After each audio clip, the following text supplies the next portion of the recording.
चलो तो आज नया चैप्टर स्टार्ट करने वाला है, definite integration.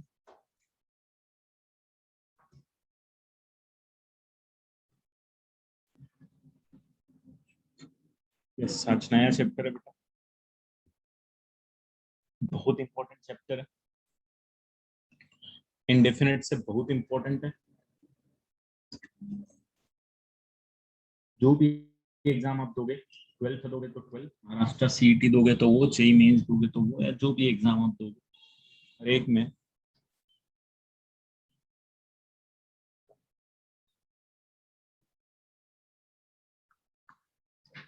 Definite integration.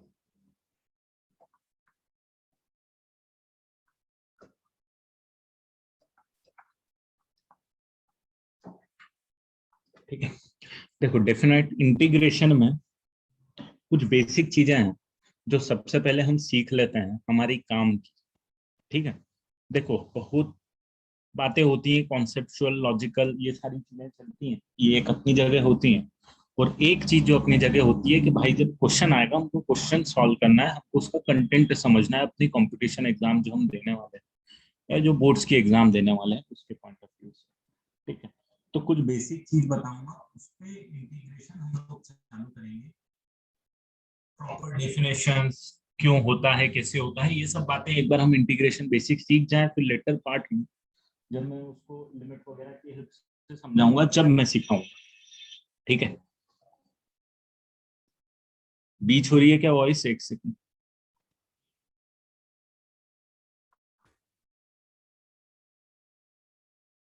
Is it audible now? And is it clear? Okay, fine.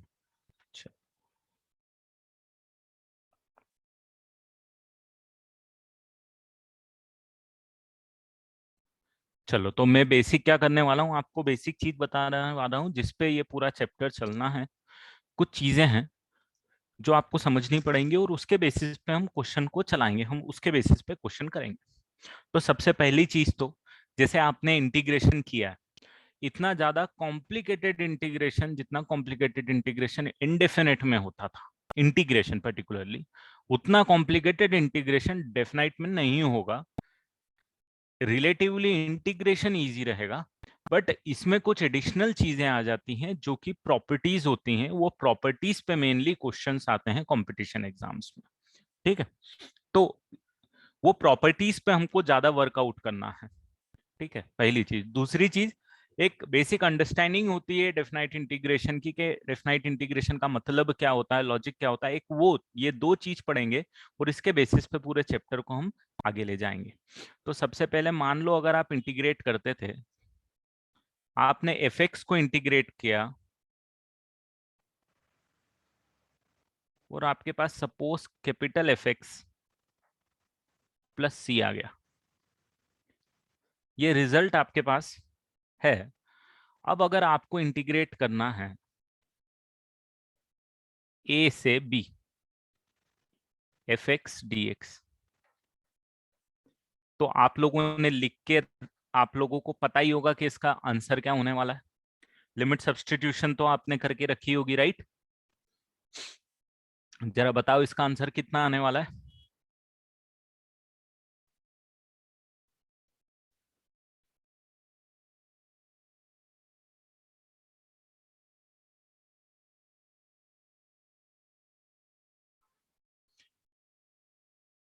Capital F B minus capital F A, simple.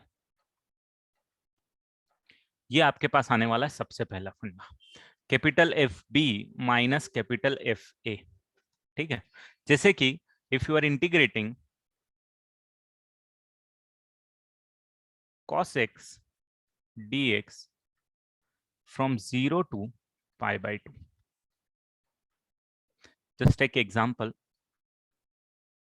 मान लो यू आर इंटीग्रेटिंग दिस, तो you know the formula of integration of cos x। आपको cos x के integration का formula पता है कि integration of cos x dx जो होता है वो होता है sin x। प्लस सी। तो यहाँ पे भी वही करना है। यहाँ पे आपको क्या करना है, इसका इंटीग्रेशन लगा दो। cos x का इंटीग्रेशन होता है भाई साहब sin x, और लिमिट पुट कर दो 0 से π/2, which will give you sin π/2 minus sin 0, and your answer would be sin π/2 is minus 0, क्योंकि sin 0 is 0, your answer is 1 minute. This is the biggest फंडा जिसपे मैक्सिमम क्वेश्चन में हम लोगों को यूज करना है, राइट। कांस्टेंट ऐड नहीं करते हैं, कांस्टेंट ऐड इसीलिए नहीं करते हैं, आप जो भी लॉजिक बोल दो कि भाई जब इसका इंटीग्रेशन आपने इस वाले पार्ट का इंटीग्रेशन ये लिखा था एफ एक्स प्लस सी, दोनों में सी आके कैंसिल हो गया, या तो ये बोल दो कि यहाँ पे भी सी डाल दो, यहाँ पे भी सी डाल दो, दोनों उड़ा दो, है ना। कुछ इस तरीके से बोल के कांस्टेंट का यहाँ पे सीन नहीं आता है, ठीक है। तो ये तो एक बेसिक फंडा हो गया, और ये सबसे ज्यादा हम लोग यूज करने वाले हैं। दूसरा फंडा क्या होता है, व्हेन यू आर इंटीग्रेटिंग, आपने यही इंटीग्रेट जो यहाँ पे किया है, कौन सा, cos x का इंटीग्रेशन 0 से π/2 cos x dx जो आपने किया है,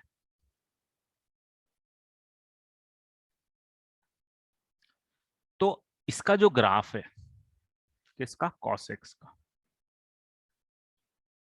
इसका जो ग्राफ है वो आपको पता है, ये 0 से π/2 और ये पाई तक कुछ ऐसा जाता है ना, ग्राफ कुछ ऐसा जाता है।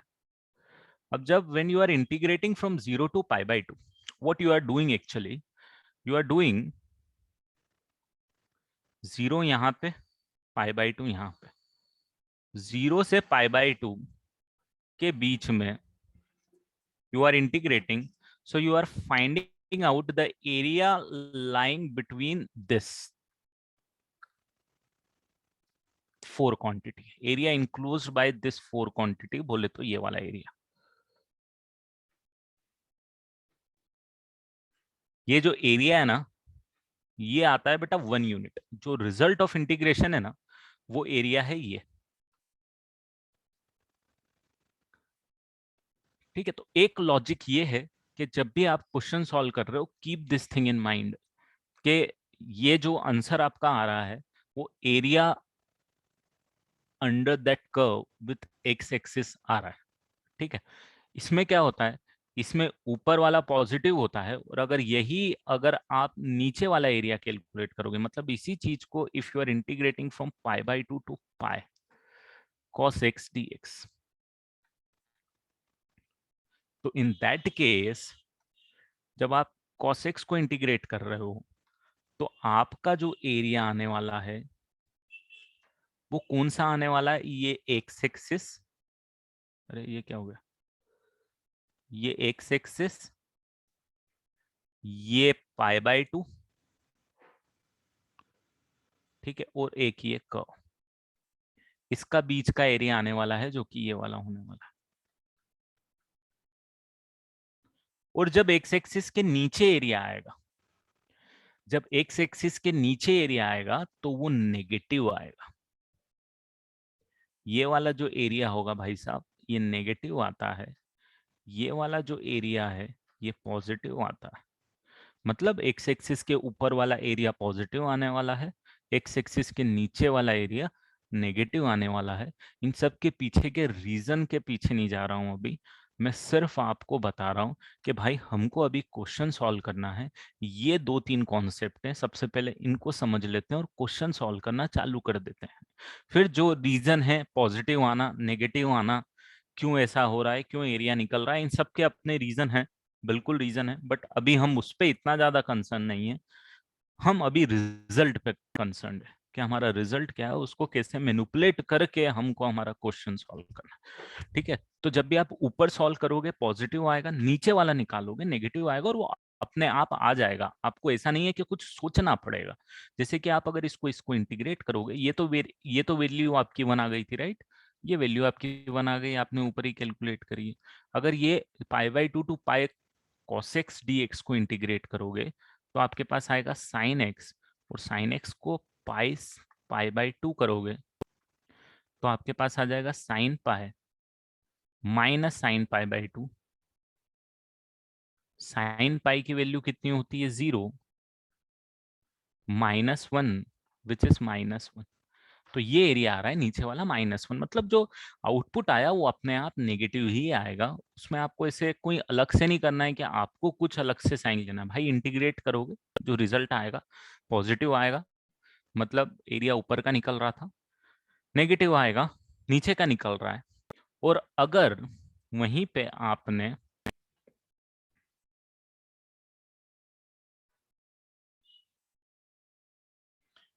आपने अगर इंटीग्रेट किया है 0 से लेके पाई तक cos x dx को, तो जो एरिया है वो आ जाएगा 0, क्योंकि ऊपर वाला पॉजिटिव नीचे वाला नेगेटिव।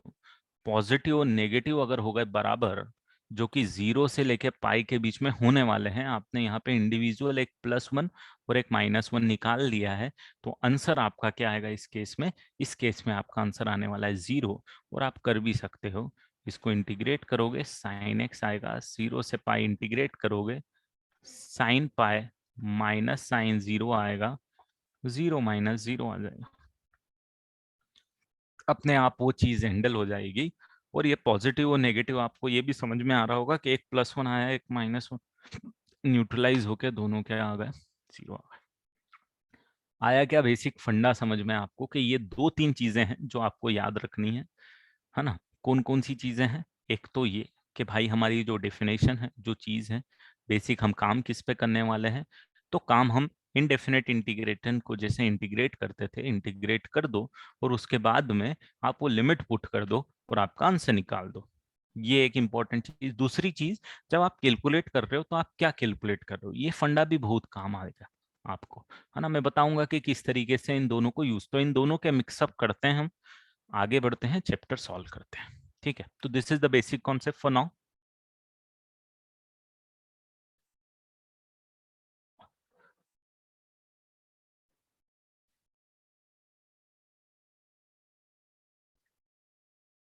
हाँ, वो जो क्वेश्चन आप बोल रहे हो ना शुभ जोशी, आप जो बोल रहे हो ना कि ग्राफ दे दिया और एरिया पूछ रहे हैं,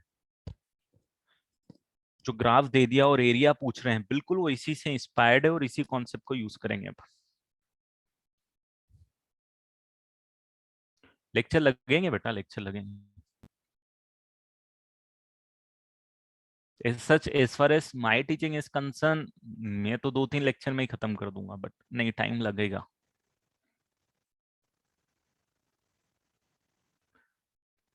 हाँ, इंडेफिनेट इंटीग्रेशन की बुकलेट सॉल्व करो या फिर वो शीट मैंने भेजी है उसको सॉल्व करो बेटा,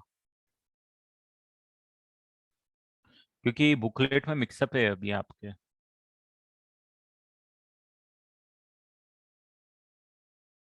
नहीं नहीं भाई, 4 लेक्चर है क्या तुम्हारे साथ मेरे? नहीं यार, मेरे शेड्यूल में नहीं है भाई लोग। एक second, let me check it.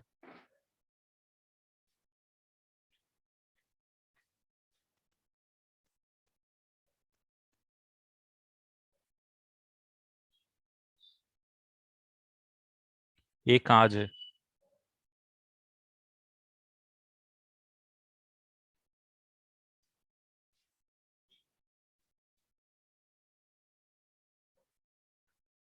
एक 29th को,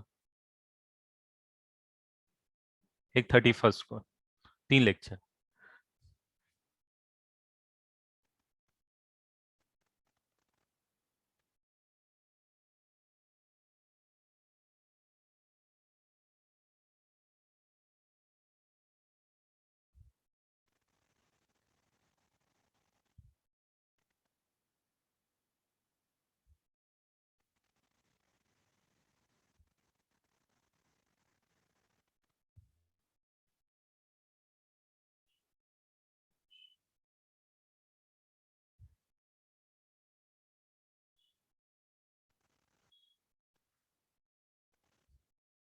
हाँ, प्रियोरिटी वही मेरी शीट कर लो सबसे पहले, कितने कंफर्टेबल, उसमें लेवल अलग अलग है बेटा, आपको पता चलेगा कितने कंफर्टेबल हो आप, इसीलिए बोल रहा हूँ।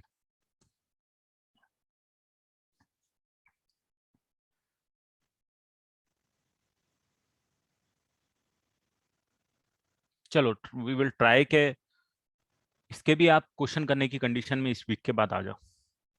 I will try.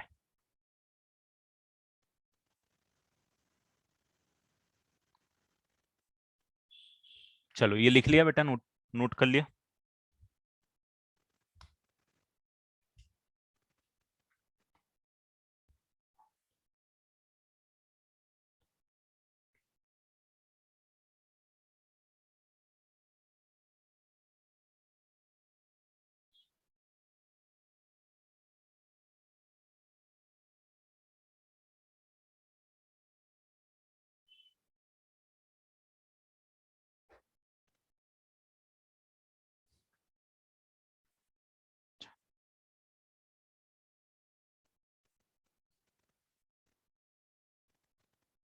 चलो, तो मैं थोड़ा एकदम ठीक है, रिया करूंगा। चलो, बढ़ जाऊं आगे। अब देखो, एक बेसिक एकदम मैंने क्वेश्चन करा दिया, मान लो अब आपको आगे से एक आधा और basic question, just 0 to π/4 integrate करना है आपको tan² x को। तो दोनों चीज दिमाग में रखना आप लोग। एक चीज तो जो बेसिक इंटीग्रेशन वाला फंडा है, दूसरा एक ग्राफ वाला फंडा है, दोनों अपनी जगह हेल्प कर जाएंगे। मैं आपको एग्जांपल दोनों का दे दूंगा इसी।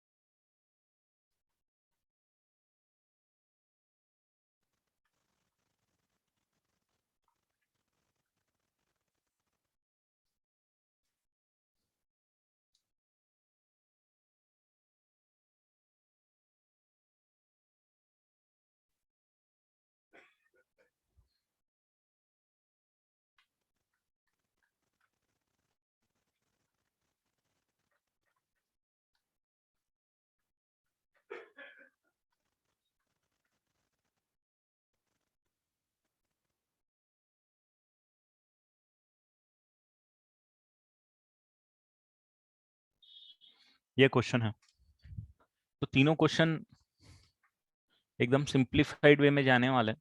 आपका पहला एम तो यही कि भाई क्या मैं tan² x का इंटीग्रेशन कर सकता हूँ।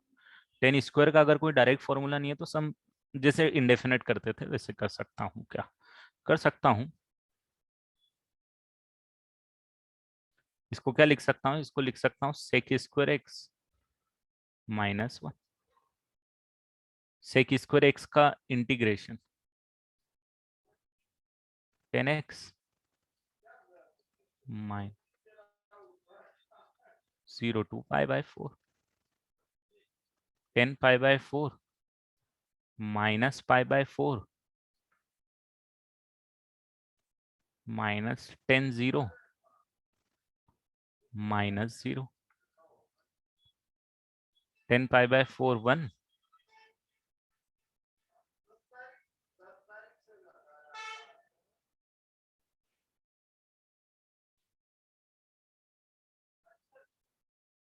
ये आंसर आ गया।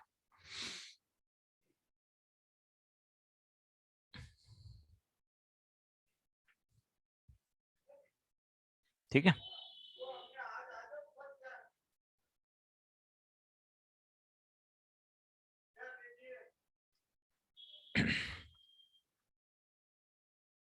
Next is sin 2x dx।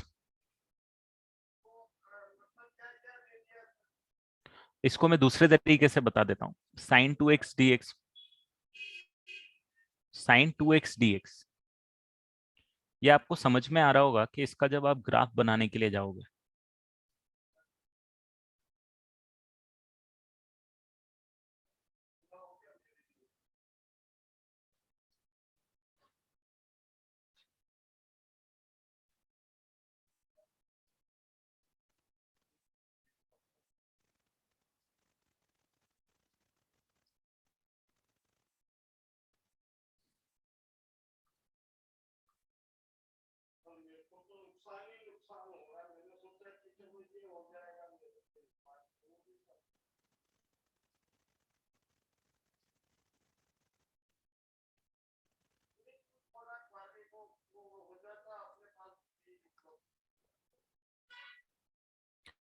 तो 0 से पाई के बीच में एक साइकिल चलेगी इसकी, जिसका एरिया 0 आएगा।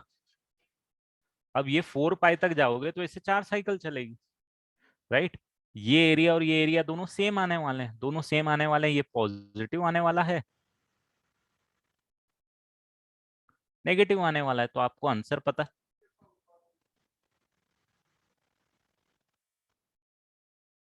जीरो आंसर आने वाला है। इस तरीके से आप इंडेफिनेट इंटीग्रेशन यहाँ पे बहुत हेल्प करता है। ये चीजें आपको पकड़नी पड़ेंगी बेटा, ठीक है।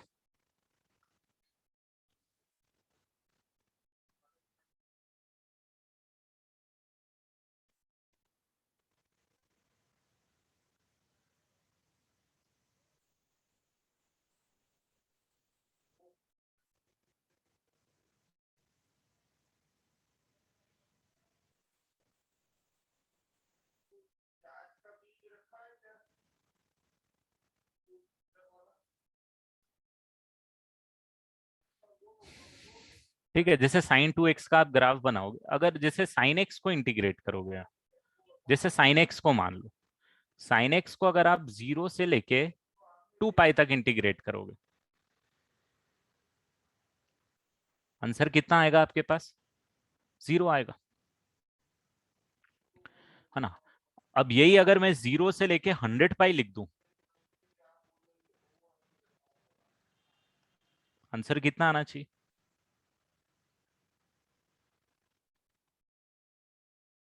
0 आना चाहिए। आ रहा है क्या? क्योंकि यही तो cycle sine x cos x में यही तो फायदा भी है। यही साइकिल बार बार रिपीट होने वाली है आपके पास 2 पाई तक, ठीक है। तो इसकी वैल्यू भी 0 आने वाली है। सिमिलरली इसमें भी 4 पाई तक है,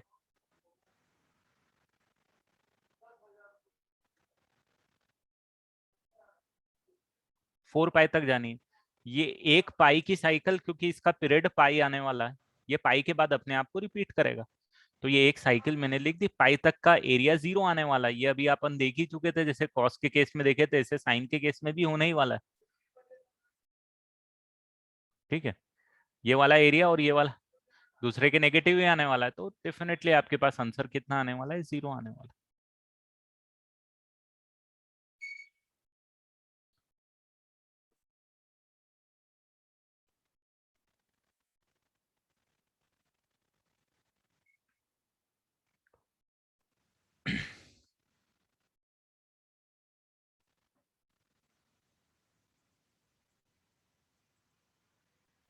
हाँ, दूसरे मेथड से अगर इसको करना है आपको,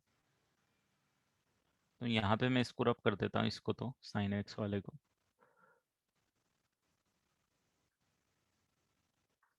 तो साइन 2x का इंटीग्रेशन कितना होता है?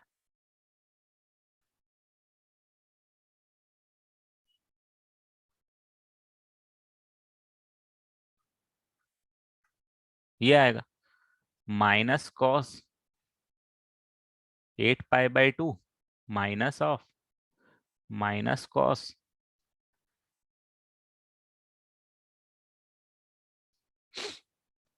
Minus of 1/2 minus of -1/2 plus 1/2 0, ठीक है।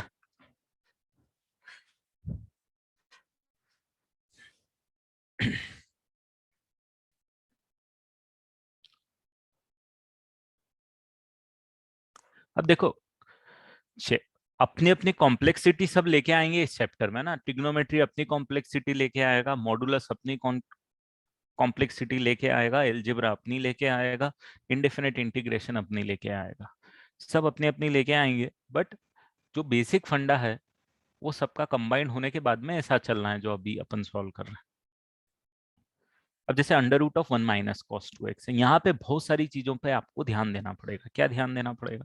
तो आप बोलोगे सर देखो, सबसे पहले तो इंटीग्रेशन अपनी जगह, इसको तो कुछ नहीं छेड़ना। Under root of 1 minus cos 2x को मेरे को लेना पड़ेगा under root of 2 sin² x।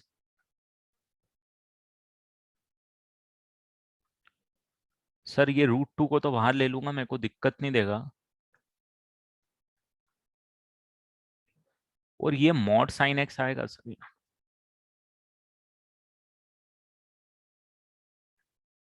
Mod sine x D x आएगा सर। और अब आप देखोगे सर, ये √2 एज इट इज आएगा।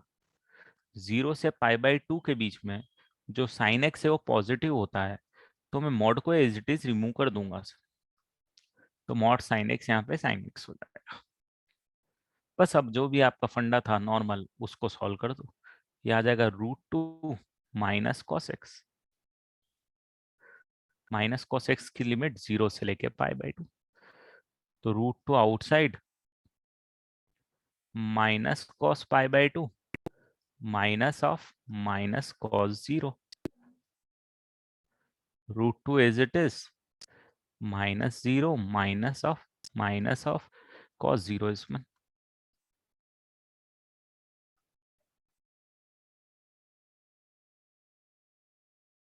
Answer is √2।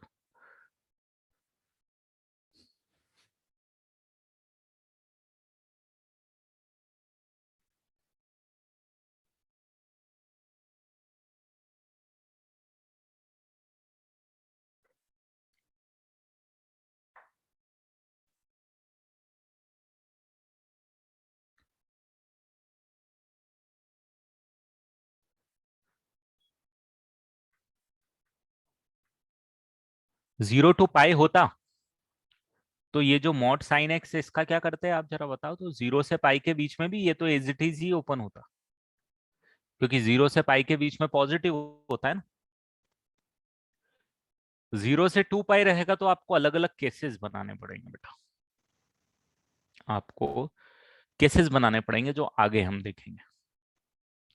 बट वो फंडा आपका सही है कि 0 से लेके पाई के बीच में as it is, and pi से लेके 2π के बीच में एक एडिशनल नेगेटिव साइन ओपन करके इंडिविजुअल इंटीग्रेट करना पड़ेगा, एंड उसके बाद उसको मैनेज करना पड़ेगा।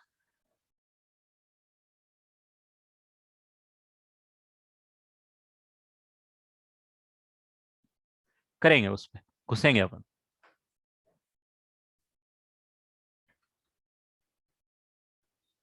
तो बस उसी चीज को ध्यान रखना है।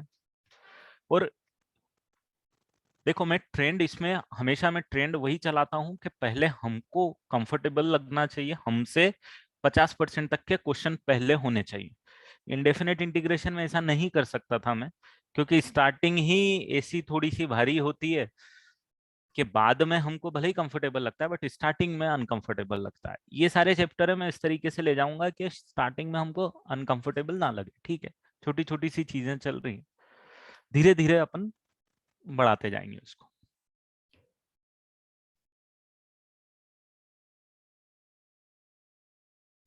चलो बढ़ जाऊं आगे। अब मान लो आपको किसी ने बोला कि यार इंटीग्रेट करके दे दो मुझे साइन की पावर 4x, अब क्या करोगे आप? लिमिट मान लो 0 से लेके लेके π/6 ले लो।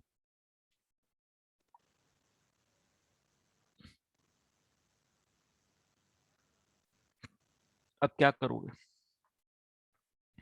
तो आप बोलोगे सर देखो कुछ ज्यादा नहीं, साइन की पावर 4 को कैसे मैनिपुलेट करना है उस पर बात करेंगे। अगर इंडेफिनेट इंटीग्रेशन आता तो जैसे इसको करते वैसे ही करना पड़ेगा। तो इसको करेंगे साइन स्क्वायर का स्क्वायर, और साइन स्क्वायर को लिखेंगे सर 1 माइनस कॉस 2x/2, और सर ये 1/4 को बाहर लेके 1 माइनस कॉस 2x तो होल स्क्वायर का फॉर्मूला लगा के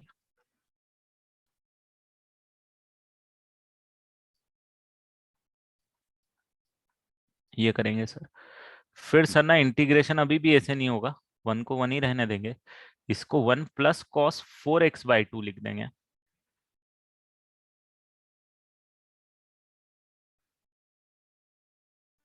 यहां तक तो किसी को डाउट नहीं, आई होप नहीं है ना। ये तो साइन स्क्वायर का फॉर्मूला ही हो गया, 1 माइनस कॉस 2x/2, ठीक है।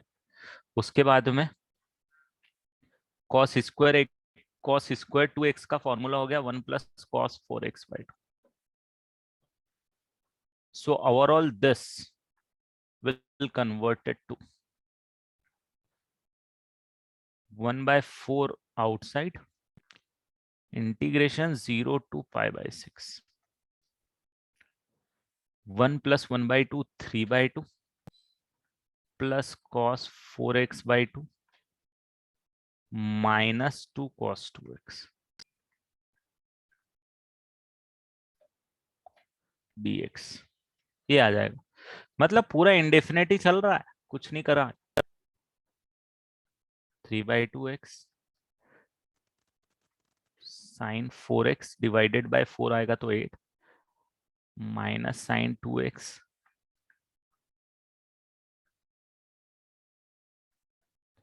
अब लिमिट पुट करो, रन से निकाल दो।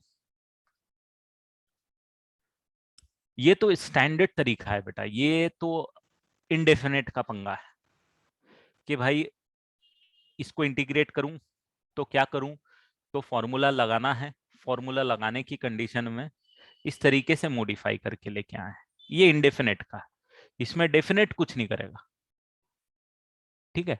उसके बाद जस्ट मैं आपको ये बता रहा हूँ कि इसीलिए मैं बोल रहा हूँ कि इंडेफिनेट में ना एक बार वो जरूर कर लो यार, जो मैंने शीट भेजी है। लेवल 1 भी आप कर लोगे ना तो डेफिनेट इंटीग्रेशन ठीक तरीके से आप कर पाओगे। लेवल 1 उसका करना जरूरी है, जितना कर पाओ उतना अच्छा है, बट एटलीस्ट इंटीग्रेशन कैसे हो रहे हैं बेसिक आपको आइडिया लगने लग जाए, ठीक है।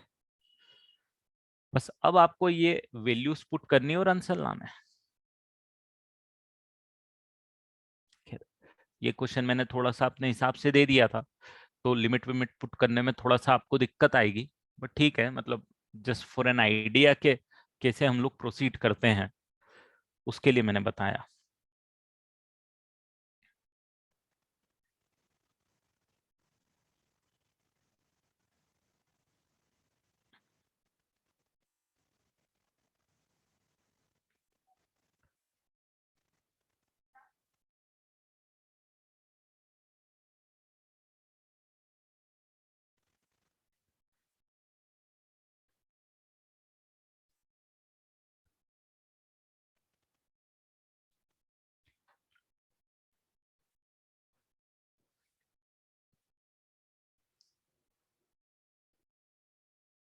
नहीं, ये मैंने क्या किया है यहाँ पे, मैंने इसको सिंप्लीफाई किया है बेटा, सिर्फ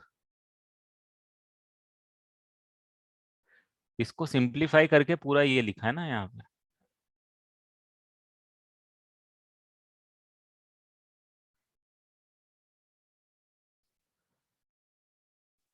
और ये जो नीचे लिखा हुआ है ये इसको सिंप्लीफाई करने की स्टेप लिखी हुई है, ट्रिग्नोमेट्री सिर्फ, कि साइन की पावर 4 था तो उसको 2 और 2 में डिवाइड कर दिया।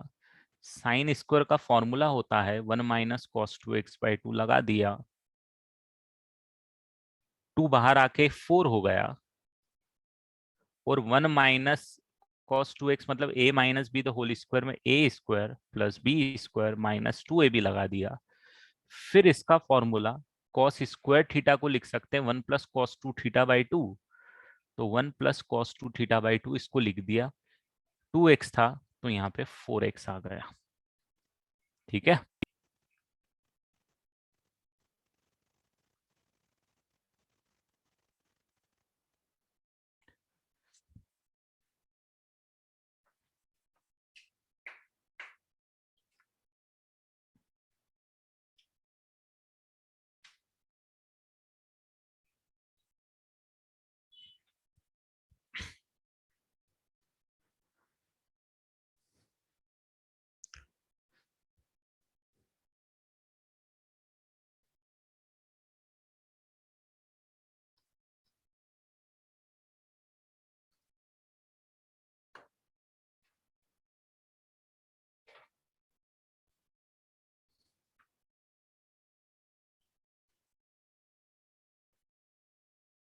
चलो बढ़ जाऊं आगे।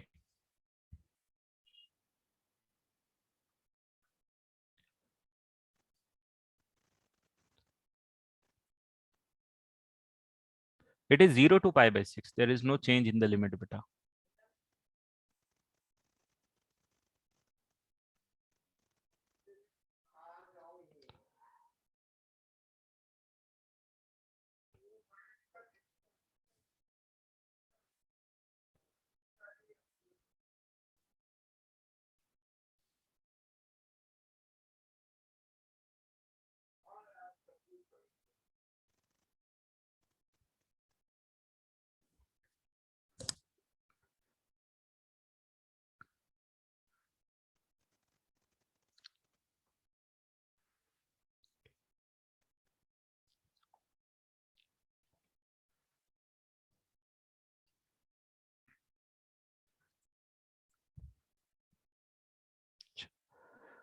आगे बढ़ूंगा।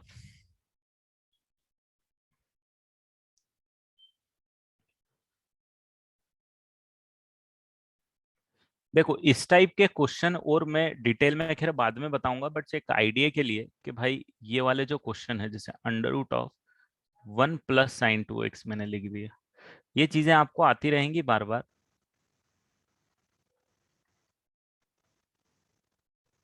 या फिर इंटीग्रेशन ऑफ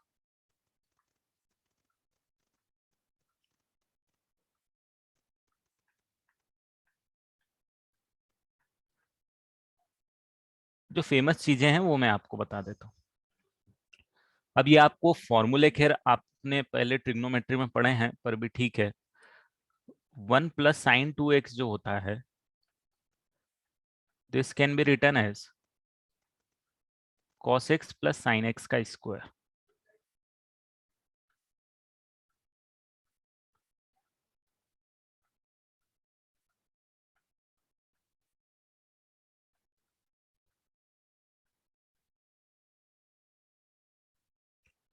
ये दोनों चीज याद रखना बेटा। 1 - sin 2x can be written as cos x - sin x का square, and 1 + sin 2x can be written as cos x + sin x का स्क्वायर। यूज आता है क्या ट्रिग्नोमेट्री में? आपने पढ़ा होगा, नहीं पढ़ा है तो मैंने यहाँ पे लिख दिया 0 to π/4 अंडर रूट ऑफ, या फिर मैं डायरेक्टली लिखूंगा, थोड़ा सा जगह बचा लेता हूँ, mod of cos x + sin x।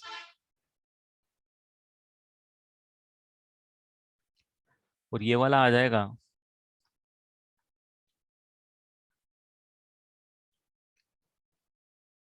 Mod of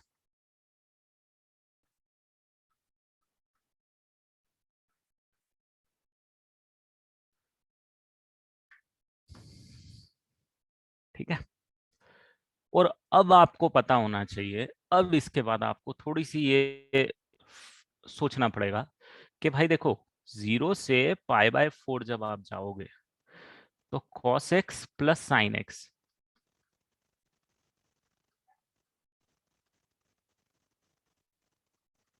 दोनों पॉजिटिव में।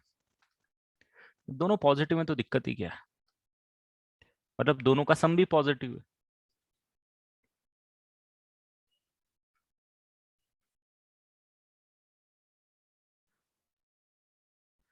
अब आपके लिए दाएं हाथ का खेल सॉल्व करना।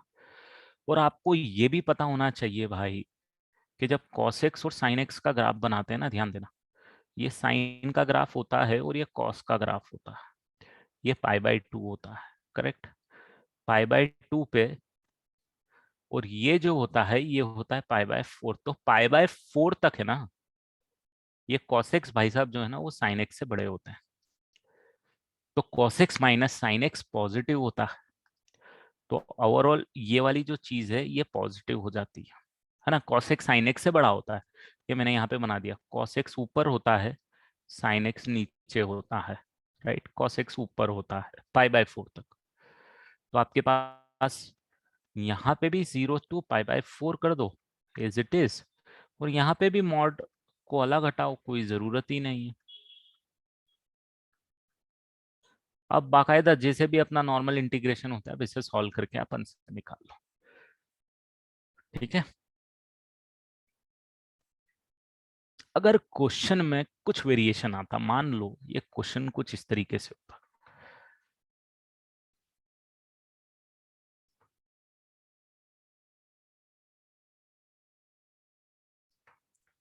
मैं मेन कंटेंट कंटेंट लिखूंगा बेटा, फाइनल आंसर मैं नहीं लिखूंगा, टाइम फालतू में कंज्यूम होगा, उतना मतलब नहीं रहेगा, ठीक है। अगर यही क्वेश्चन मैं यहां से यहां तक बना देता, π/4 to π/2 कर देता, और under root of 1 - sin 2x ले लेता, तो आप करते वही, आप बोलते सर देखो π/4 to π/2 लिख दूं, इसको mod cos x - sin x लिख दूं, और सर अब मेरे को पता है कि π/4 से π/2 के बीच में ना सर sin x बड़ा होता है cos x से, तो ये नेगेटिव होता है, ये नेगेटिव होता है। और ये जो हमारा मॉड है ये तो आउटपुट पॉजिटिव देता है, तो आपको पता है कि मॉड के अंदर की चीज नेगेटिव होती है, तो आप क्या करोगे, आप एक एडिशनल नेगेटिव साइन लगा के ओपन कर देते हो, है ना। आप क्या करते हो, आप एक एडिशनल नेगेटिव साइन लगाते हो और मॉड को कर देते हो रिमूव। बस, हम माइनस मल्टीप्लाई करके नॉर्मल इंटीग्रेट करके आंसर निकाल दो।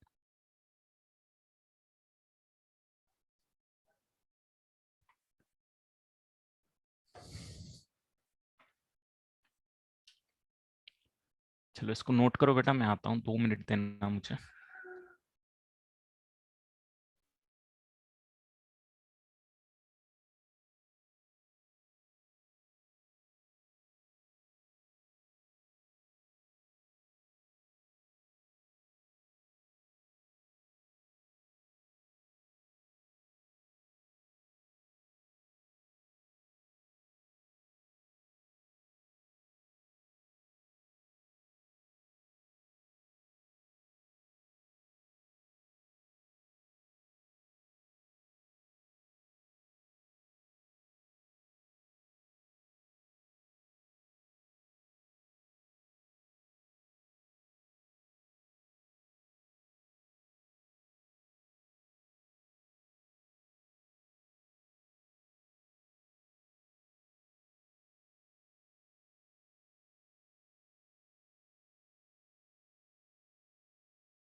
चलो कर लिया नोट बेटा।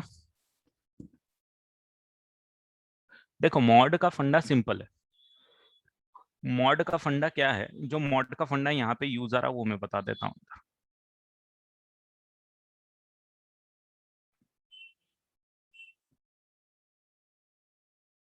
मॉड एक्स होता है, उसको हम क्या लिखते हैं, या तो प्लस एक्स लिखते हैं या तो माइनस एक्स लिखते हैं।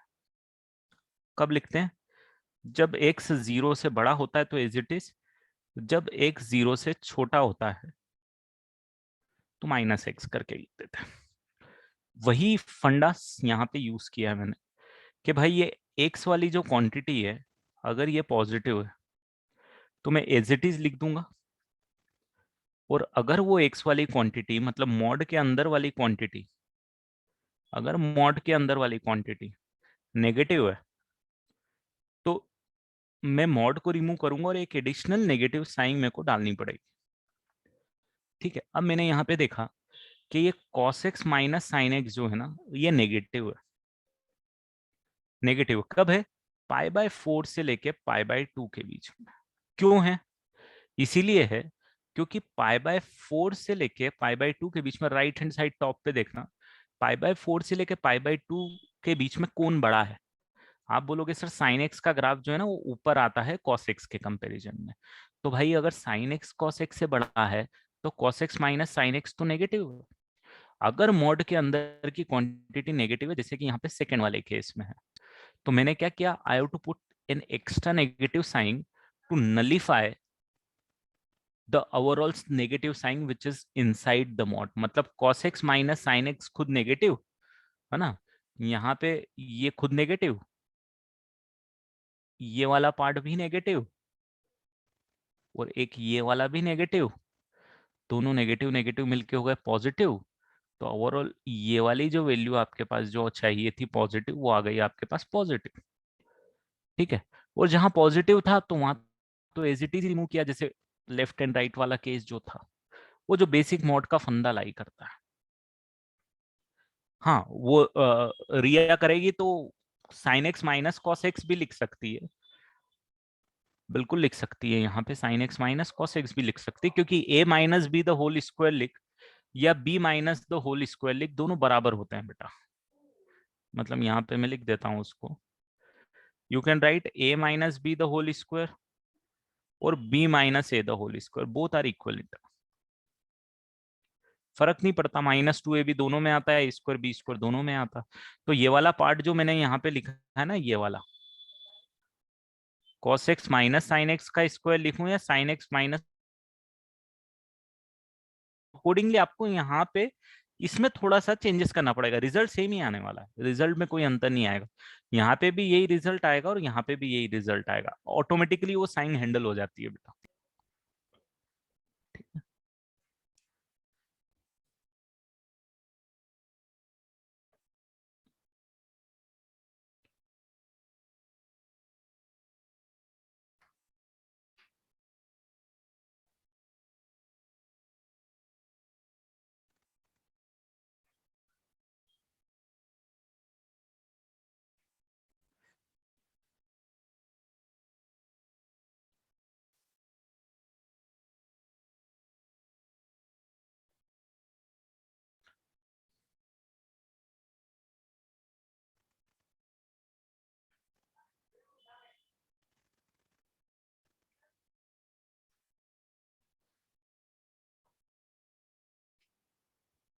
हाँ, एरिया अंडर कर्व पढ़ेंगे ना, इसके बाद ही पढ़ेंगे, और डेफिनेट इंटीग्रेशन का ही एप्लीकेशन।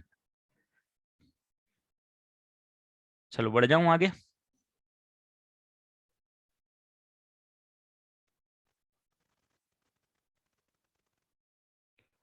फाइनल आंसर आप लोग लिखते रहना, मैं मतलब बस इंटीग्रेट करके आंसर लिखना है ना, उसको मैं नहीं घुस रहा हूँ उस पर। चलो एक और इम्पोर्टेंट पार्ट बताता हूँ। मान लो आपको इंटीग्रेट करना है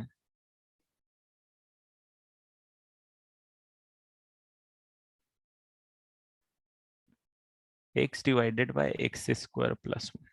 देखो मैं क्वेश्चन की कॉम्प्लेक्सिटी पे नहीं जा रहा हूँ, मैं बेसिक फंडे पे जा रहा हूँ कि ठीक है, पहले बेसिक फंडास हमको क्लियर होना चाहिए।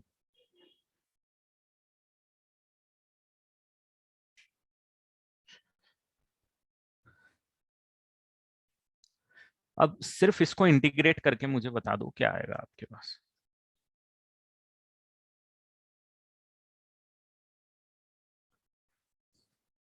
मतलब इसको मैं दो तरीके से आपको चाह रहा हूँ कि दो तरीके से सॉल्व करो। एक तो आप इसको सॉल्व कर दो नॉर्मल इंडेफिनेट की तरह, और सॉल्व कर दो मतलब, हाँ बाय सब्स्टिट्यूशन। जैसे कि अगर मैं आपसे ये क्वेश्चन पूछता,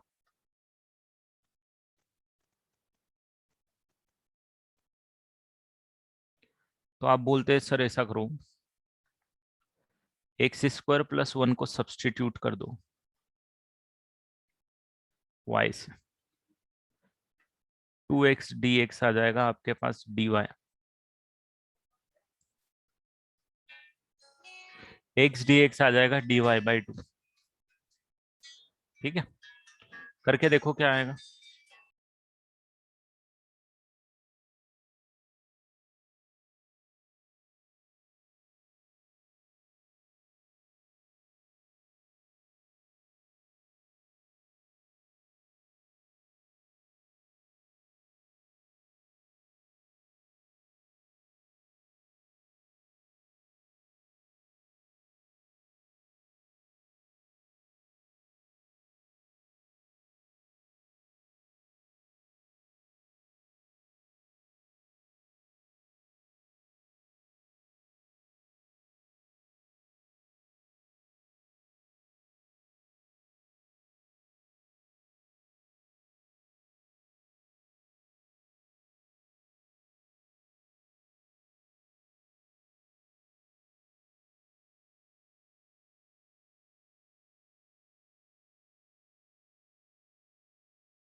चलो हो गया बेटा।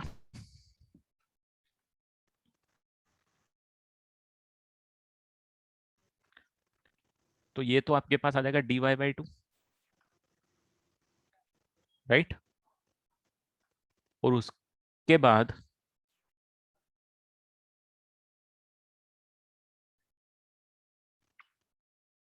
ये जो है ये कन्वर्ट हो जाएगा आपके पास इंटीग्रेशन ऑफ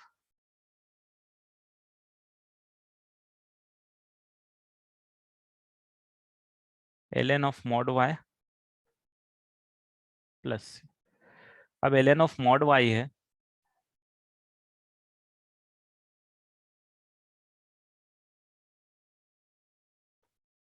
ये आएगा। तो इसका जो एक रिजल्ट तो आएगा वो ये बोल देगा डायरेक्ट आपको यहाँ से लाके कि 1/2 ln of mod of x² plus 1, 2 से लेके 4 तक भाई साहब इंटीग्रेट कर दो। फिर 1/2 will remain as it is, ln of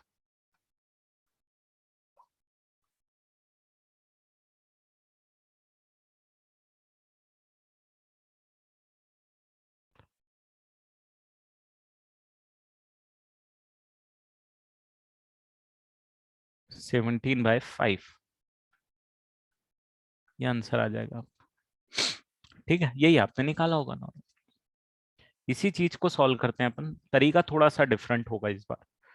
तरीका डिफरेंट क्या होगा, इस बार हम इंडेफिनेट डेफिनेट इंटीग्रेशन को ही यूज करेंगे, वापिस एक्स में कन्वर्ट नहीं करेंगे। देखना क्या बोल रहा हूँ। If I am integrating 2 to 4 x upon में x² plus 1,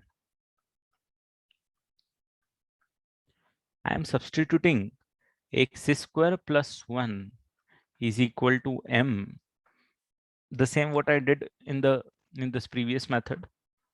What I will get is 2x dx is equal to dm. Same manner, dx is equal to dm by 2. Integration 1/2 ही लिखूंगा, dm ही लिखूंगा, m ही लिखूंगा। इस बार जो limit है दोस्त वो change कर दूंगा, क्योंकि अब मैंने m के अंदर लेके आ गई है ना। मैंने यहाँ पे देखना, यहाँ पे अब मेरे m के अंदर एक्सप्रेशन लिखा हुआ है। ये जो स्टेप पे मेरे पास एक्सप्रेशन लिखा हुआ है, मैं m को इंटीग्रेट कर रहा हूँ m के रेस्पेक्ट में। इनडेफिनेट इंटीग्रेशन का फंडा यूज नहीं किया है, मतलब बोले तो इसका इंटीग्रेशन ये डायरेक्ट ये यूज नहीं किया है ना। ये तो यहाँ मैंने इंडेफिनेट कर दिया था, आपने देखा ही होगा। यहाँ पे मैंने क्या किया था, ये पूरे पे इंडेफिनेट कर दिया था, तो उस रिजल्ट को यूज कर लिया डायरेक्ट। मैंने रिजल्ट को यूज नहीं कर रहा हूं, मैं कर इंडेफिनेट जैसे ही रहा हूं, बट इंटीग्रेशन भी इन्वॉल्व है। और मैं अब यहाँ पे लिमिट चेंज कर रहा हूँ। जब मैं यहाँ पे 2 लूंगा, तो जरा मेरे को बताओ, एक्स की वैल्यू 2 लूंगा तो एम की वैल्यू कितनी आएगी, 5 आएगी। और जब मैं एक्स की वैल्यू 4 लूंगा तो एम की वैल्यू क्या आएगी, 17 आएगी। अब मैं डायरेक्ट ये लिखूंगा, मेरे को वापस से एक्स में कन्वर्ट करने की जरूरत नहीं पड़ेगी इसको। 1/2 ln m, and now my limit is changed from 5 to 17. तो 1/2 ln of 17 minus ln of, so this is 1/2 of ln,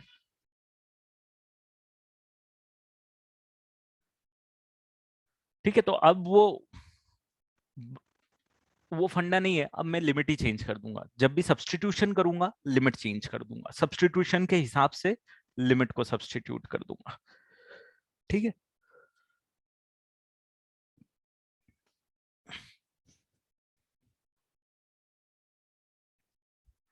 एक बार वो रिपीट कर रहा हूं, x² प्लस 1 को सब्सटीट्यूट किया m, x into D x dm/2, substitute कर दिया, 1/2 बाहर आ गया, dm यहाँ पे ऊपर आ गया, एक्स स्क्वायर प्लस 1 को मैंने m सब्सटीट्यूट किया था तो m यहाँ पे आ गया।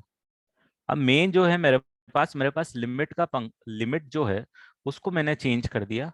यहाँ पे जो X square plus 1 equal to m था, तो अगर x की वैल्यू आप 2 लोगे तो m की वैल्यू कितनी आएगी, तो 5 आएगी।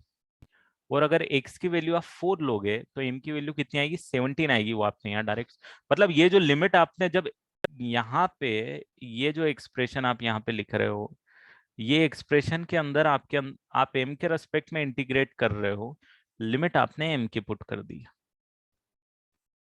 तो यहाँ पे आप m, अब आपको वापस से x में कन्वर्ट करने की जरूरत नहीं पड़ेगी। ठीक है।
तो इस तरीके से सब्सटीट्यूशन भी आप ध्यान रखना कि सब्सटीट्यूशन में we can change the limit.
चलो लिख लिया, प्रीवियस स्लाइड है बेटा, लिख लो इसका।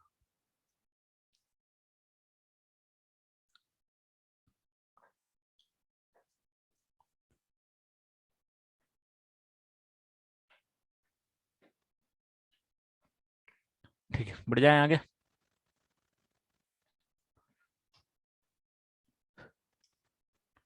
अब मान लो मैंने आपको दे दिया कि इसको इंटीग्रेट करके बताओ, 0 to 1 x into ex।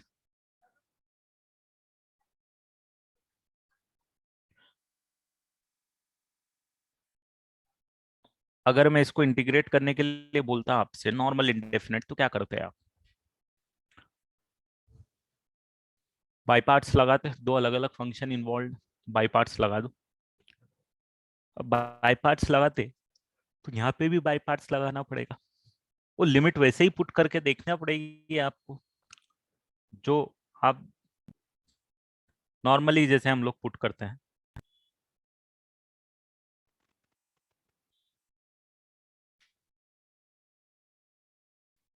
कर दो, एक्स को डिफरेंशिएबल, ई की पावर एक्स को इंटीग्रेबल फंक्शन मानते थे, मान लो।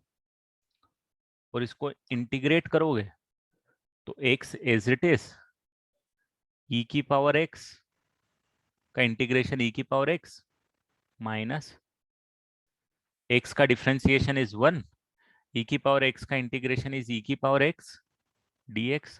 और जो हमारे पास जो लिमिट होती थी 0 से 1 है, यहाँ पे 0 से 1 इसमें पुट कर देते हैं और इसको यहां से लेके उसके बाद में जैसे भी आप सॉल्व करोगे 1 × e की power 1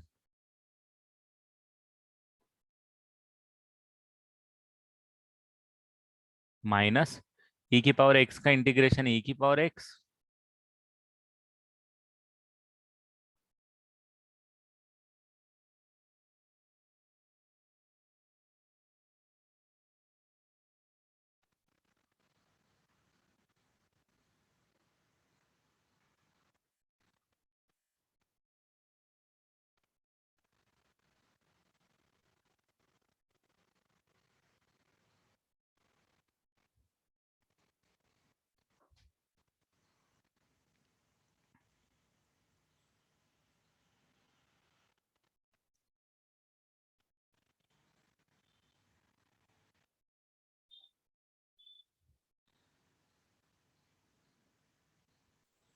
first step is the by parts बेटा।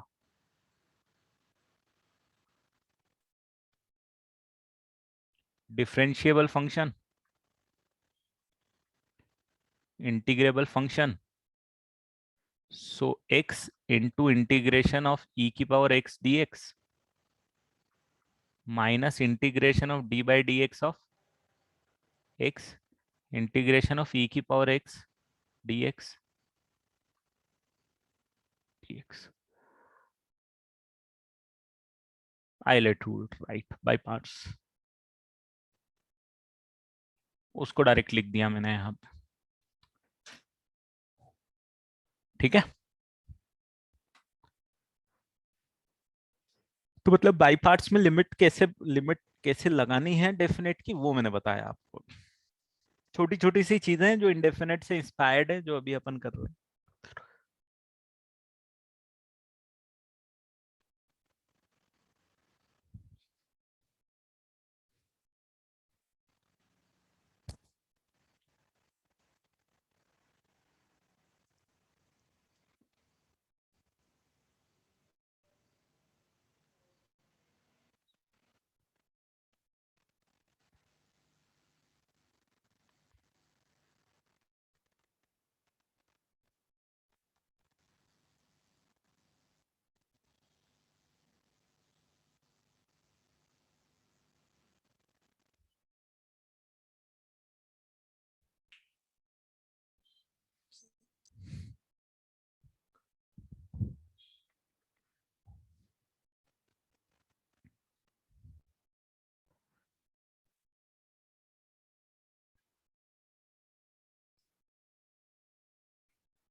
चलो बढ़े आगे।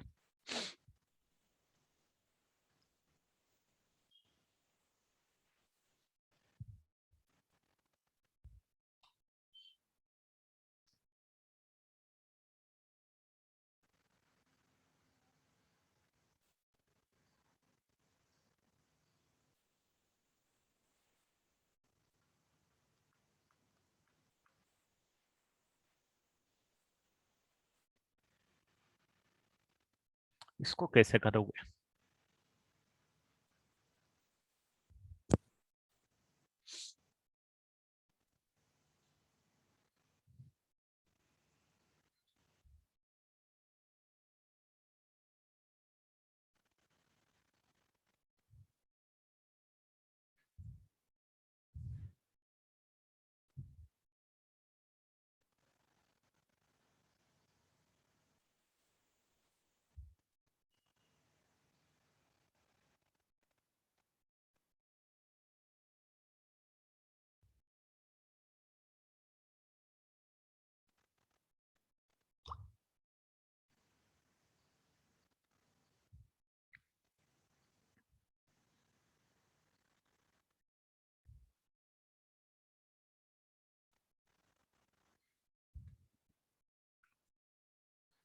Partial fraction.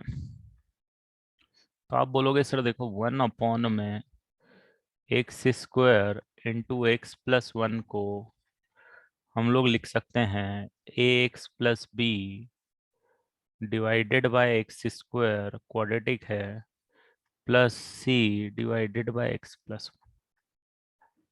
निकाल दो ए की वैल्यू, निकाल दो बी की वैल्यू, निकाल दो सी की वैल्यू। कोई बताएगा मेरे को क्या आएगी बेटा?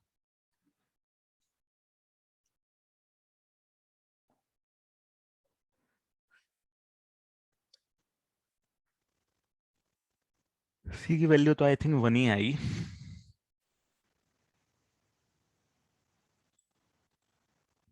एक्स इक्वल टू -1 पुट करेंगे, आ जाएगा।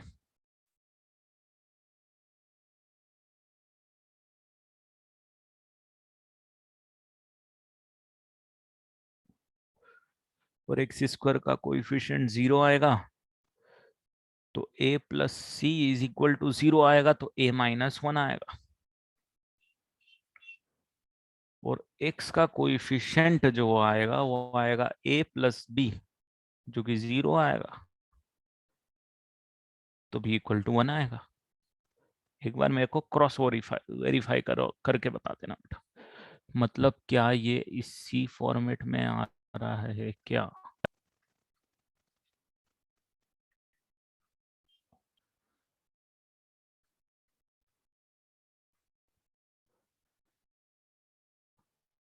ठीक है, अब करना कैसे है? तो इजी हो गया। -1/x plus 1/x² plus 1 divided by x plus 1। और अब ये तो आपके पास -ln mod x -1/x plus ln mod of x plus 1। और बढ़िया से अब लिमिट पुट करो 1 से लेके 3 तक और करो काम complete. -ln 3 -1/3 plus ln 4 minus -ln 1 -1/1 plus ln 2। ये तो 0 ही हो गया, कैंसिल ही कर दो भाई। बाकी सॉर्ट आउट कर लो यार, देख लो कैसे मैनेज करना है। 2/3 log 2/3।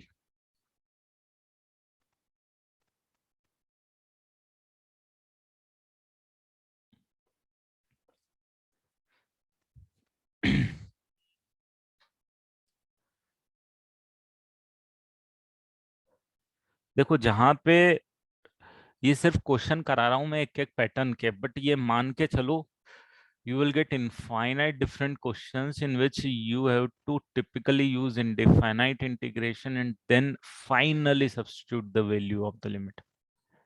ठीक है, पूरा का पूरा इंडेफिनेट में जो भी क्वेश्चन किए थे सारे के सारे यहाँ पे आ सकते हैं। तो इनफाइनाइट कॉम्बिनेशंस हैं जो आ सकते हैं, तो वो अपनी जगह हैं। जो मुझे नहीं कराना क्लास में, डेफिनेटली कोई सेंस भी नहीं बनता। फॉर्मूले हो गए या फॉर्मूले लगाने हैं डायरेक्ट, कुछ जो ठीक लग रहे हैं मुझे, वो मैं करवाते जा रहा हूँ ताकि आपको अंडरस्टैंडिंग के लिए दिक्कत ना आए कहीं।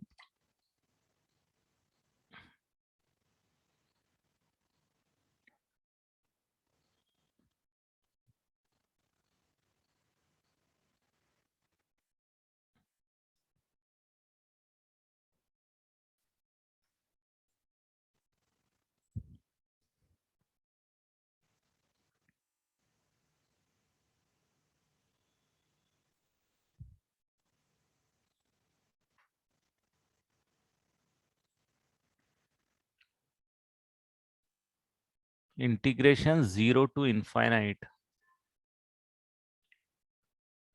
1 डिवाइडेड बाय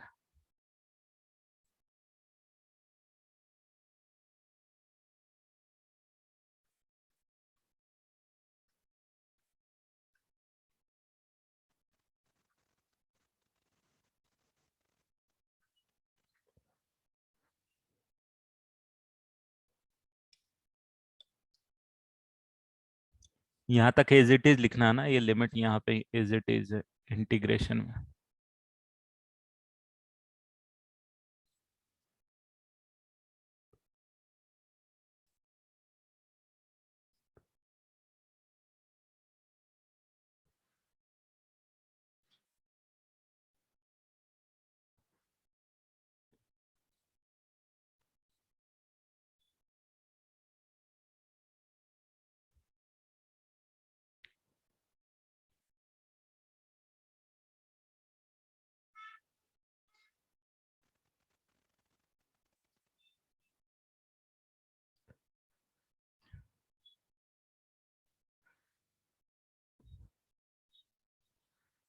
इसको भी पार्शियल फ्रैक्शन कर सकते हैं, मैं डायरेक्ट यहाँ पे लिख दूंगा।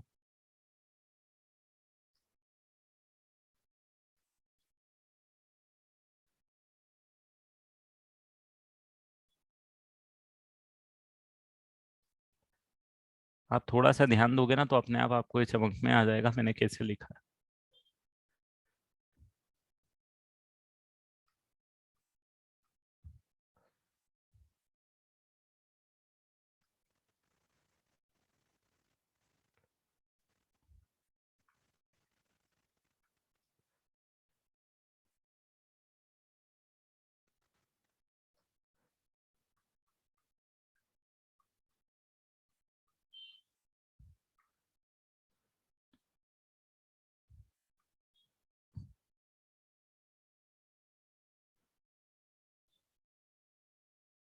सही है ना, 1/a tan इनवर्स x/a ही होता है ना।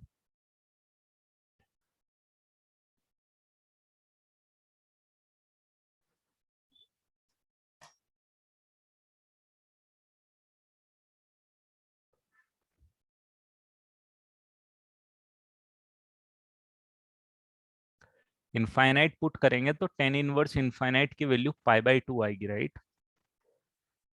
π/2 अप्रोच।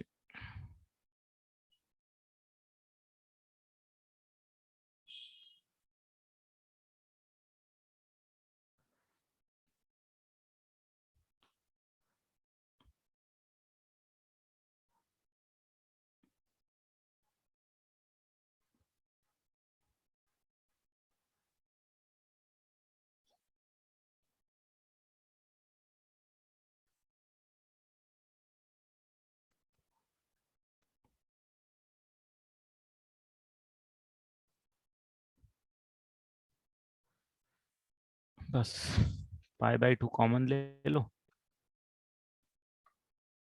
b-a ऊपर,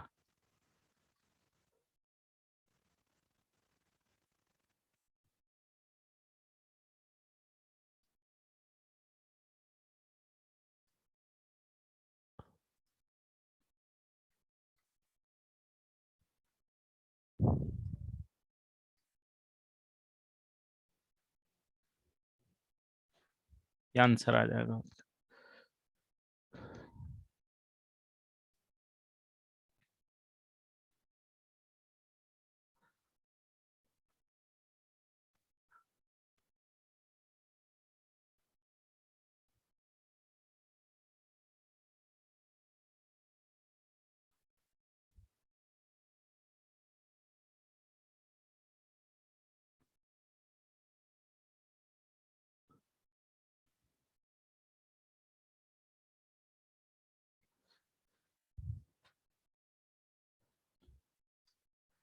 first step partial fraction use किया बेटा मैंने डायरेक्टली।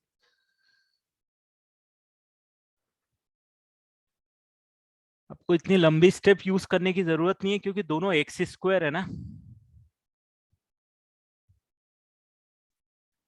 तो आपको उसको थोड़ा स्मार्टली हैंडल कर लोगे तो एक्स स्क्वायर को एम पुट करोगे तो वो लीनियर की तरह ही नजर आएगा वो। 1/m+a इंटू m+b को कैसे लिख सकते हैं अपन, डायरेक्टली पार्शियल फ्रैक्शन ही किया है, बट मैं डायरेक्टली लिख देता हूँ 1/m+a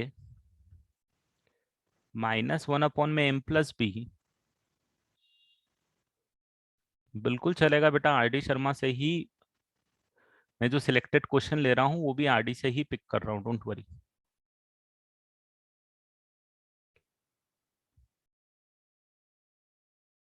बट मुझे जो लग रहा है कि जो लेना चाहिए वो लेते जा रहा हूँ, बस दैट्स उनको शॉर्ट में समझा रहा हूँ। 1/b-a डायरेक्टली लिख दिया मैंने, क्योंकि एलसीएम लेगा तो b-a ऊपर आएगा, नीचे b-a से कैंसिल हो जाएगा।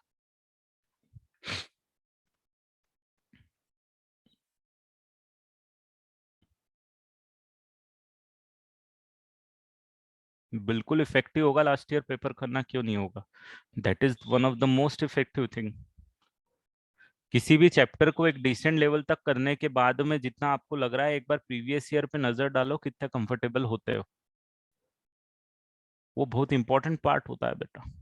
हमको थोड़ी पता चलता हम कितने कंफर्टेबल हुए पड़े हुए हैं। एंड देन डिसाइड कि आप क्या लेवल पे आओ। 100% कंफर्टेबिलिटी लेवल तो आना नहीं है। अपना क्या लेवल अभी तक चल रहा है और अपने लिए क्या अभी तक बेस्ट है उसको डिसाइड करके आगे बढ़ सकते हैं अपन।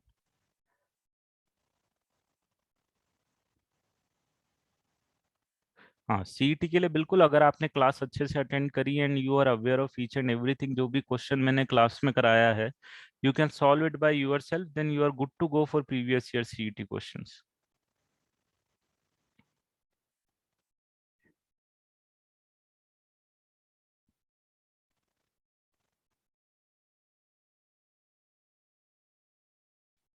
मैंने क्या बोला, टारगेट बड़ा मत करो कि प्रीवियस ईयर जब करेंगे, जब हम ये बुक कंप्लीट हो जाएगी या बुकलेट कंप्लीट हो जाएगी। This is not the time for doing those kind of things. Those were the things जो आप स्टार्टिंग में करते हो, टारगेट बनाते हो और उस पर काम हो जाता है तो अच्छा लगता है। बट प्रैक्टिकली आपको पता है कि इट इज डिफिकल्ट। आप इंटीग्रेशन में कंफर्टेबल हो जाओ, जब प्रीवियस ईयर करोगे तो फिर तो हो गए कंफर्टेबल। अब मतलब मना नहीं कर रहा हूँ, बच्चे तो होते हैं, होने वाले होंगे, बट ठीक है, अपन को अपनी लड़ाई अपने आप से है ना, और किसी से नहीं है। हमको अपने आप का मैक्सिमम देना है, जिस फ्रेम में हम अभी हैं उस फ्रेम से। That is our target. हम कितना अच्छा कर सकते थे वो टाइम तो चला गया।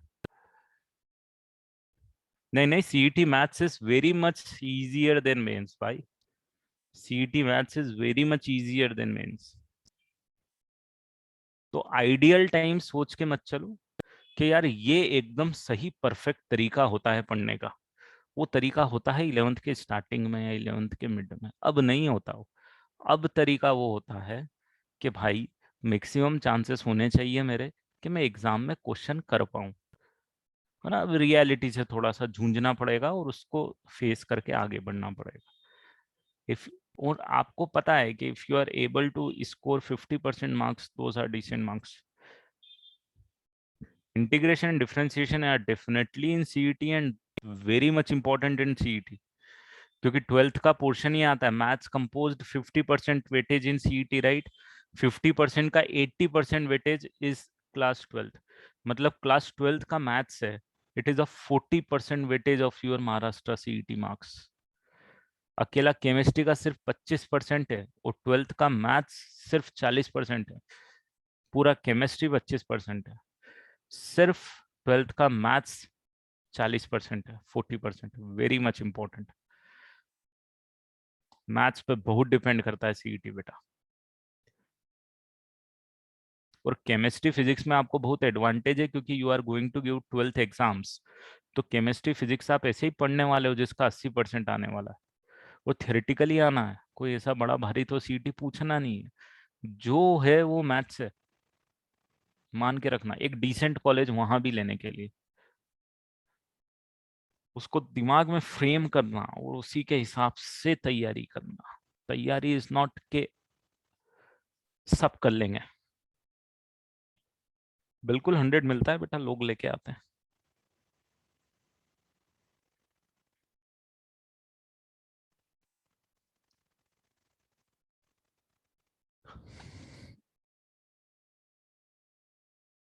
इसलिए मैंने हमेशा आपको कहा ना, टफ क्वेश्चन ठीक है, अपनी जगह है। टफ क्वेश्चन करना is very good, it's a feel good factor, but it's not the ultimate. Do people score 200 of 2? हाँ, कर लेते हैं यार। जेई में बच्चे आजकल, जेई एडवांस में 99% स्कोर करने लग गए, तो सीईटी क्या चीज है। जेई मेंस में कितने आते हैं? 360 आउट ऑफ 360, ये 300 आउट ऑफ 300 इस। तो जब जेई मेंस में कर रहे हैं तो सीईटी तो करना ही है।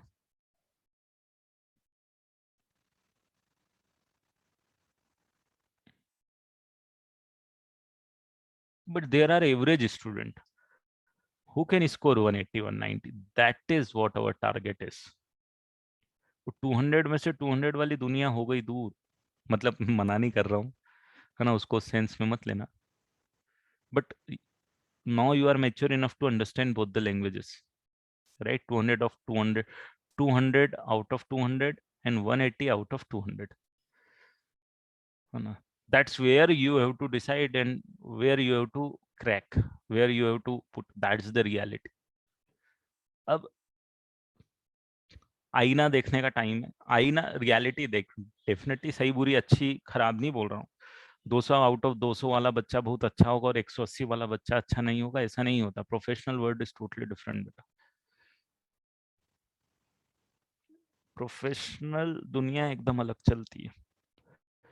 तो हमको तो प्रोफेशनली आगे बढ़ना है, हमको थोड़ी ना चीजों को उस तरीके से करना है। Perfection is a wrong word in India actually, it's good word in other countries, but in India it's wrong word, because perfection के चक्कर में बहुत कुछ लॉस हो जाता है। वो परफेक्शन आता नहीं फाइनली तो बहुत दिक्कत आ जाती है।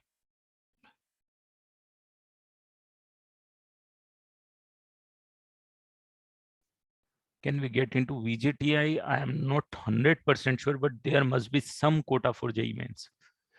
But maximum admission would be through Maharashtra CET.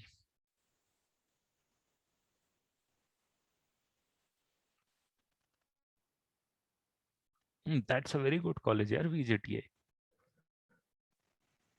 और आजकल की दुनिया अलग हो गई है।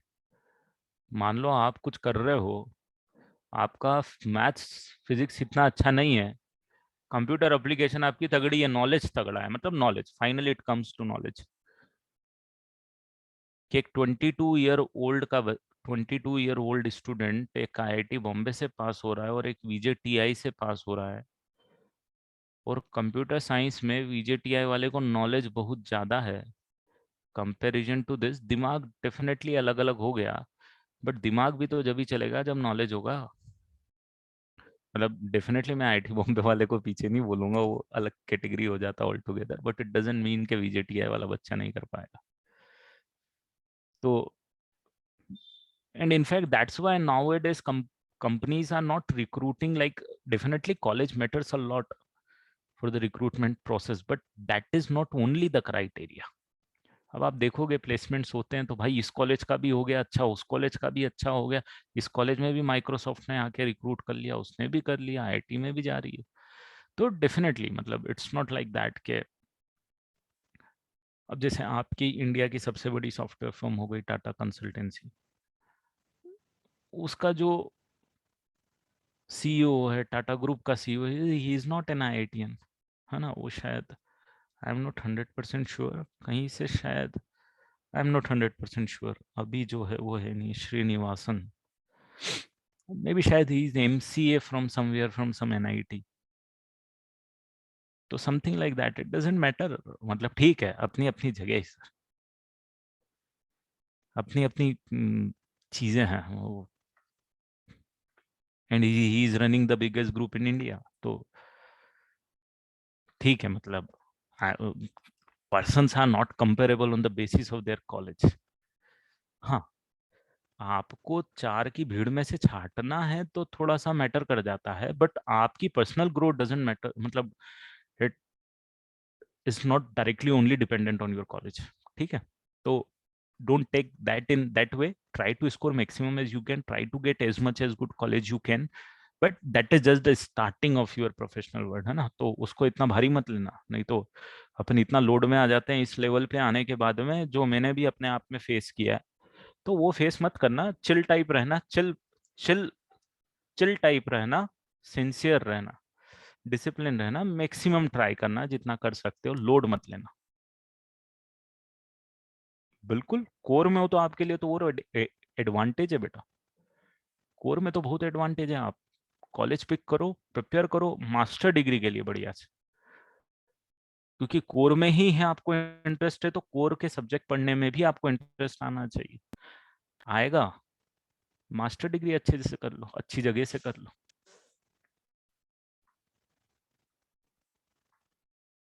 तो scope is limitless, opportunities are limitless, this is just the first opportunity you are facing in your life। if you get a good college or you are not getting a good college, that's just an opportunity, that is the first opportunities in front of you in your professional career। Take it in that way, that's all. ठीक है, तो dozen इसको इस तरीके से मत लो कि college ये तो पहली अपॉर्चुनिटी है और पहला फेस है आपका, इसके हजारों अपॉर्चुनिटीज आने वाली हैं आपकी स्टूडेंट लाइफ में, बहुत आने वाली। जिस टाइम भी आपको लगा मेहनत करने लग गए, कहीं ना कहीं निकाल लोगे।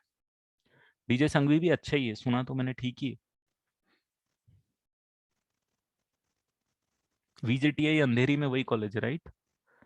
नारसी मुंजी कैंपस में probably, if I am right. Matunga में, अंधेरी वेस्ट में कौन सा कॉलेज है यार?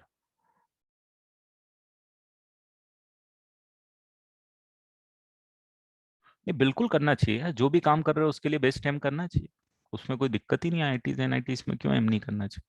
सौम्या है, Somaiya is also good college, Sardar Patel है right. I have seen people, मतलब मेरा एक स्टूडेंट था, उसने आईटी छोड़ के भाई सरदार पटेल लिया था। मतलब जो अंधेरी में जो भी कॉलेज था, पुणे का स्टूडेंट था, लिया था भाई उसने। उसको ब्रांच चाहिए थी, वो नहीं मिल रही थी, तो उसने यहाँ लिया। लेते हैं बच्चे जो अंधेरी वेस्ट में, सरदार पटेल होगा, हाँ, जो भी, या सोमिया है, पता नहीं, मेरे को नहीं पता।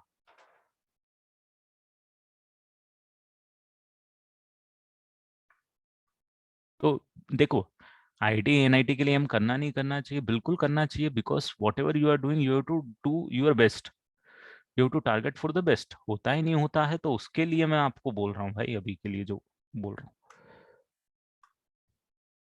चलो बढ़े आगे। नहीं नहीं, क्लास ओवर नहीं हुई है, मैं पढ़ा रहा था, मैं दूसरी जगह लग गया।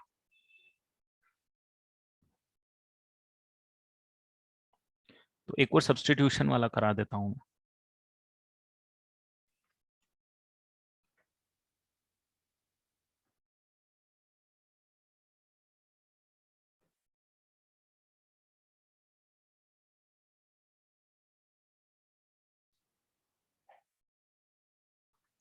जिसे हमने ये पैटर्न किया था, 0 to π/2, 1 /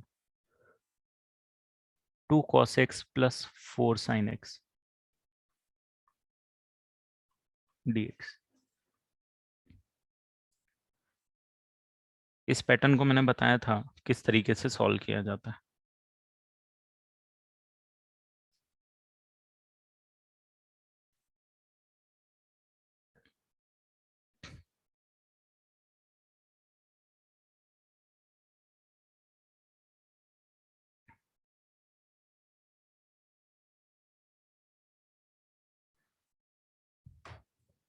मैंने इसको बताया था कि आप 10x/2 में कन्वर्ट कर दो इसको पूरे को।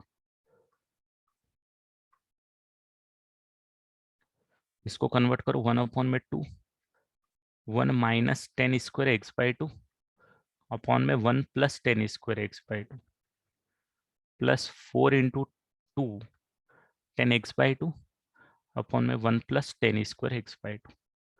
फॉर्मूला लगा दिया, एज इट इज जाने दिया। ऊपर आ जाएगा sec² x/2, नीचे आ जाएगा आपके पास -2 10² x/2, उसके बाद आ जाएगा +8 10x/2, एंड देन फाइनली यहाँ पे आ जाएगा +2। ये आएगा, है ना। माइनस माइनस और कॉमन ले लेते हैं, तो हमारे पास -0 to π/2 sec² x/2 10² x/2 plus 4 10x/2,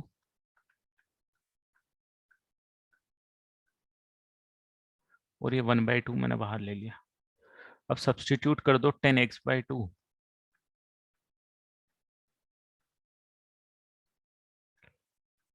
sec² x/2 dx, एक 2 एक्स्ट्रा आएगा, ट्वाइस ऑफ dm आ जाएगा। हाँ, मैंने नेगेटिव साइन भी आउटसाइड ले लिया, तो यहाँ पे 2 नेगेटिव आएगा।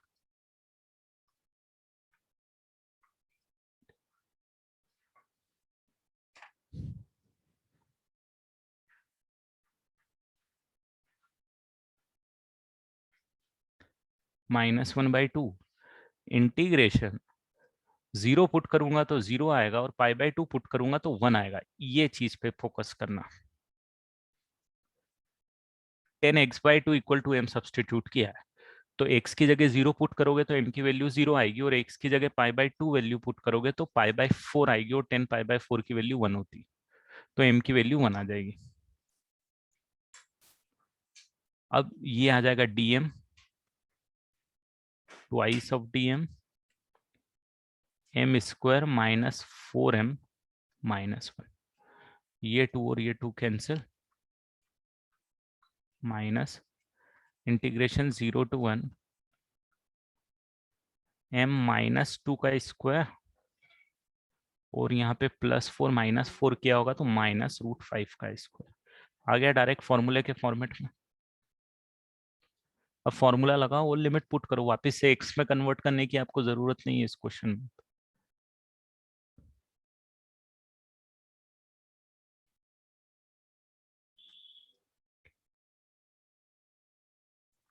वन अपॉन में 2√5 ln of mod of m - 2√5 m - 2 plus √5, and limit is 0 to, that is what you have to.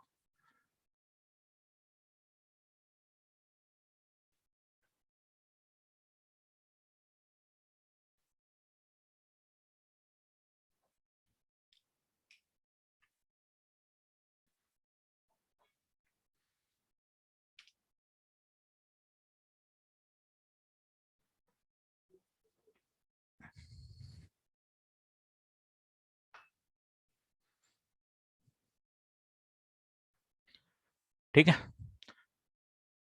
तो करो आप लोग स्टार्ट इसको सॉल्व करना। जो भी रेफरेंस बुक अगर आप आरडी ले रहे हो तो आरडी से सॉल्व कर दो।